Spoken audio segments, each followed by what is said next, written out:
Грчките власти имаат еден главен осомничен за подметнување на страшните пожари кои однесоа 90 животи. Полицијата го привала 65-годишниот жител на град од северниот дел на Атика.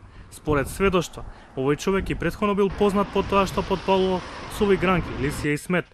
Неговиот идентитет засега не е познат за јавноста, а истрагата е во тек. Граѓани кои дали изјава пред грчкото обвинителство велат дека осомничениот наводно палел гранки на ридот над местото Пентели. Со високите температури и многу силните ветрови, пожарот брзо се проширил низ целата населена област. Осомничениот исто така се претпоставува дека се обидел да ги прикрие трагите за предизвиканиот пожар. На почетната точка наводно историл земја и вода за да не одговара за непоимливата трагедија. Според последниот извештај на грчките безбедносни служби, во пожарите во околината на Атина се уште има 25 лица кои се водат како исчезнати, додека пак утврден е идентитетот на 59 настрадени луѓе во пожарите. Властите треба да ја довршат идентификацијата на преостанатите 28 тела.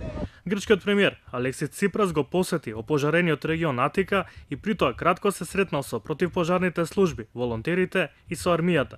Неговиот кабинет посочи дека се разговарало за обнова на регионот.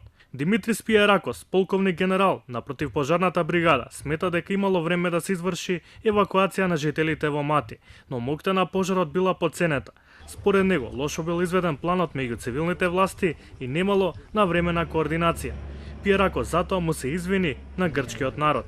Во апелациониот суд во Атина, пензионераниот воен морнар Панајотис Стаматис понесе тужба против надлежен министер, заменик министер, државен секретар и други административци како и одговорни лица.